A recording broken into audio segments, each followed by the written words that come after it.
안녕하세요 여러분, MCJ 마케팅입니다. 오늘은 블로그의 기본인 상위 노출 확률 40% 올리는 방법 3가지를 소개해 드릴까 합니다. 저는 현재 월 매출 2억 5천 주간버센터 대표님의 블로그 대행을 해드리고 있고요. 청주 상당구의 도배업체의 경우 19일 만에 문의 3건을 만들어냈고, 경기 광주의 청소업체의 경우 한 달 만에 문의 3건을 만들어내기도 했습니다. 첫 번째는 제목에 키워드를 한번, 본문에 5번 넣기입니다. 두 번째는 가독성을 위해 문단을 나누는 겁니다. 세 번째는 사진은 한 장 이상 넣는 겁니다. 제목에 키워드 한번, 본문에 키워드 5번. 예를 들어보겠습니다. 키워드 같은 경우는 네이버 검색 광고에 가면은 찾으실 수가 있고요. 제가 영종도에서 초등 영어 학원을 하고 있다고 가정하고, 영종도 초등 영어 학원이라는 키워드를 이용해서 포스팅을 해보겠습니다. 영종도 초등 영어 학원 쓰겠습니다. 그리고 본문에도 영종도 초등 영어 학원을 5번을 넣습니다. 근데 이 5번을 넣을 때 일부러 넣은 것처럼 보이면은 글을 읽는 사람 입장에서 안 좋게 볼 수 있기 때문에 자연스럽게 넣는 게 포인트입니다. 제목에는 영종도 초등 영어 학원을 넣고, 서브 키워드들도 넣어주면 좋습니다. 이 키워드는 메인 키워드로 잡고 서브 키워드들을 어떻게 넣는지 알려드리겠습니다. 제가 가장 추천드리는 것은 벤치마킹입니다. 영종도 초등 영어 학원을 검색해보세요. 영종도 초등 영어 학원 이렇게 여러 블로거들이 나오는데요. 어떤 키워드들을 같이 넣어서 이렇게 상위에 노출됐는지 확인을 해보는 거예요.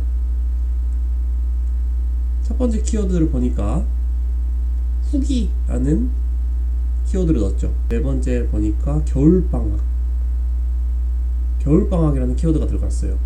아무래도 겨울방학이라는 키워드를 검색한 학부모님들 때문에라도 이 키워드를 넣어주면 조금 더 상위 노출 확률이 높아지겠죠.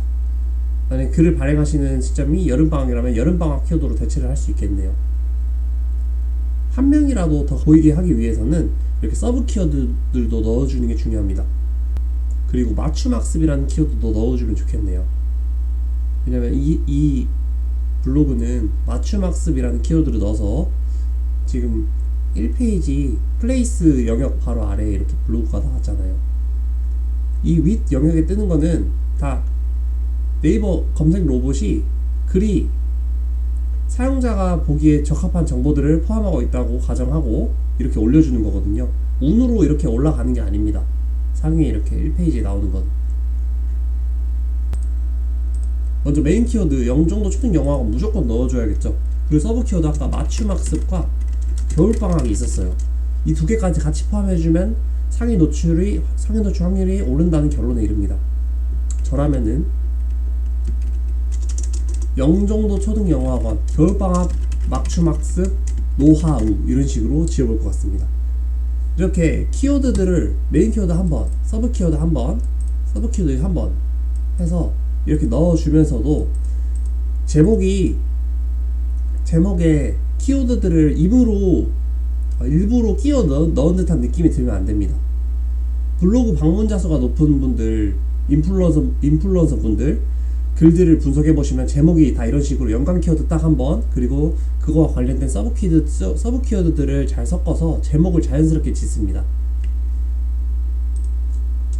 그러면은 이제 본문에는 이 메인 키워드 영종도 초등 영어학원이 5번이 들어가야 되고요. 제가 한번 짧게 써보겠습니다.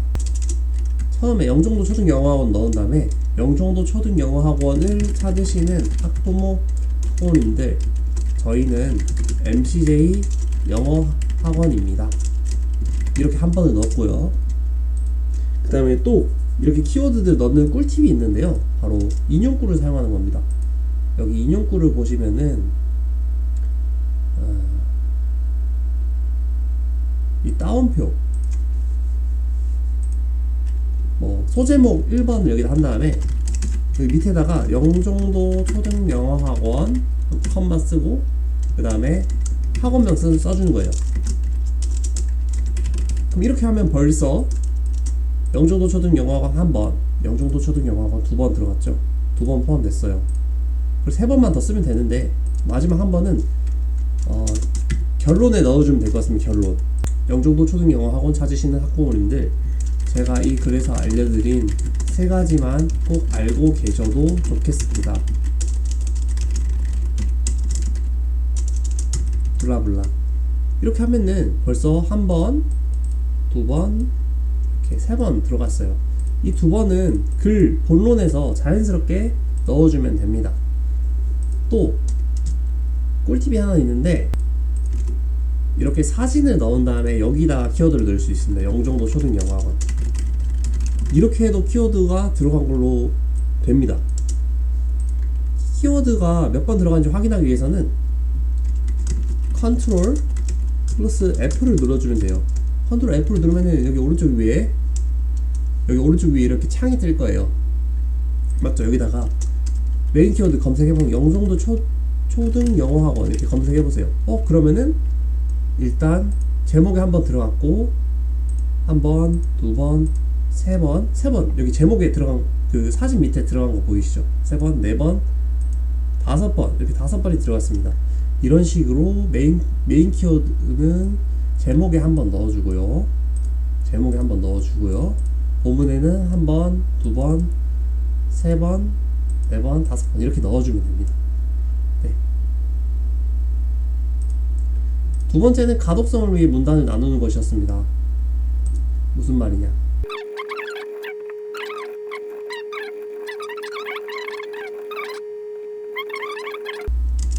자, 여기까지 즉석으로 한번 써봤는데요.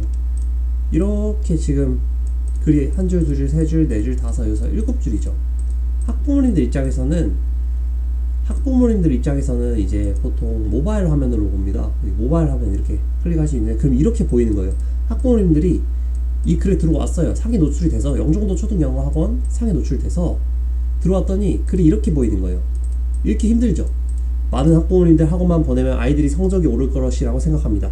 하지만 정말로 성적이 오르려면 아이가 항상 땡땡땡땡 이렇게 하면은, 이렇게 글을 붙여놓으면 학부모님들께서 읽기가 어렵습니다. 가독성을 위해서 이 문단을 나누라는 거예요. 네. 보시면 딱 끊기 좋은 부분에서 끊어주는 거예요. 많은 학부모님들이 학원만 보내면 아이들이 성적이 오를 것이라고 생각합니다. 여기서 한번 끊어주고요. 엔터를 3번에서 4번 정도 쳐주세요.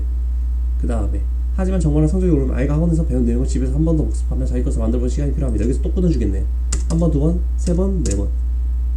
그리고 예를 들어 학원에서 세수님 명사에 대해 배웠다고 해볼게요. 그러면 세수님 명사 한 개일 때는 언어 여러 개 S가 붙는다. 여기서 한번 끊어놓고요. 그리고 박스, 철치 이런 단어들 아까 하나로 붙어있던 거를 4개로 나눠줬죠. 훨씬 읽기가 편하죠. 많은 학부모님들이 학원만 보내면 아이들이 성적이 올 것이라고 생각합니다. 쉬고, 하지만 정말로 성적이 오르려면 아이가 학원에서 배운 내용을 집에서 한 번 더 복습하며 자기 것으로 만들어보는 시간이 필요합니다. 쉬고. 한 개였던 문단을 4개로 나눠줬습니다. 훨씬 보기가 편하죠.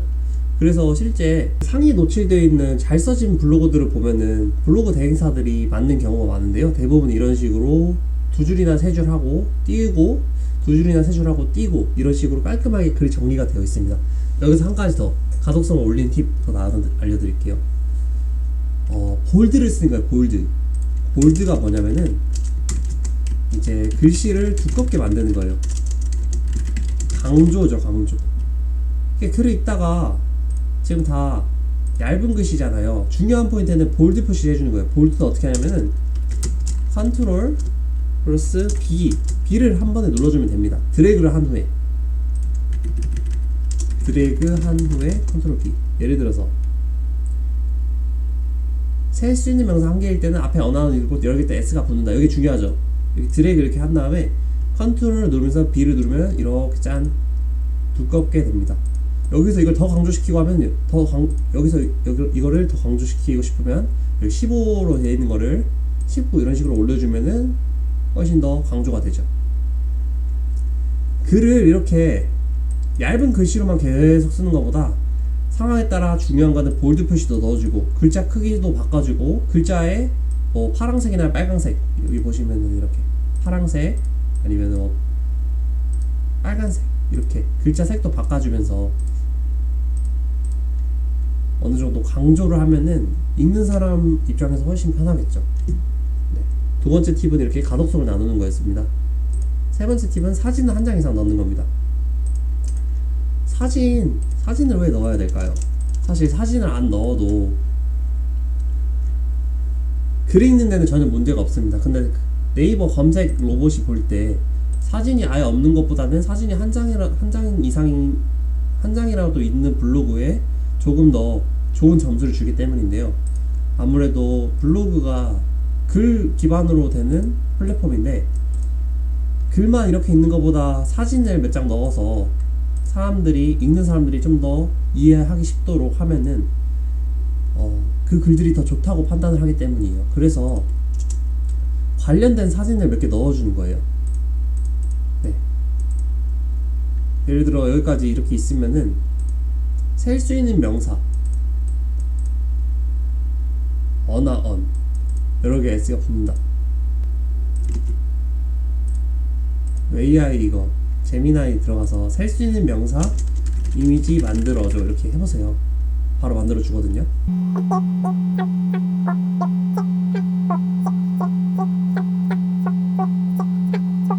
20초 봐봐요. 20초가 있으니까 이렇게 좋은 퀄리티의 사진을 만들어줍니다. 대단하지 않나요? 요즘 AI가 많이 발전했습니다. 여러분들 꼭 쓰세요. 넣어주면 됩니다. 이렇게 사진 한 장 넣었죠. 셀 수 있는 명사 이런 식으로 사진을 한 장 이상 넣으라는 거예요. 그럼 오늘 블로그의 기본인 상위 노출 확률 40% 올리는 방법을 알아봤습니다. 다시 정리를 하면은 제목에 키워드 1번, 본문에 5번, 가독성을 위해 문단은 꼭 나눠주시고요. 사진도 한 장 이상 넣는 거 잊지 마세요. 가독성을 높이면 또 좋은 점이 있는데 블로그에서는 이제 체류 시간이 높아지면 상위 노출 되어 있는 기간이 길어집니다. 상위 노출이 되는 것 자체도 중요한데 이제 체류 시간이 길어야 한번 노출됐을 때 이렇게 노출이 됐을 때 오래 남는다는 거예요. 그래서 저 같은 경우는 길게 간 글들의 경우는 진짜 3달 이상? 5달까지도 가더라고요. 근데 금방 떨어지는 것들 예를 들어 경쟁도가 제일 엄청 높은 것들은 막 3일? 어떤 건 하루 만에도 떨어지기도 하고요. 근데 그 기간을 조금이라도 늘리기 위해서는 체류 시간을 늘리는 게 중요한데 결국 체류 시간을 늘리려면 글을 읽는 사람이 글에 오래 머물게 하는 게 포인트입니다. 그러려면 글을 읽기가 편해야겠죠. 글을 읽기가 편하려면 가독성을 만들어줘야 하고요. 이런 식으로 문단을 나눠서.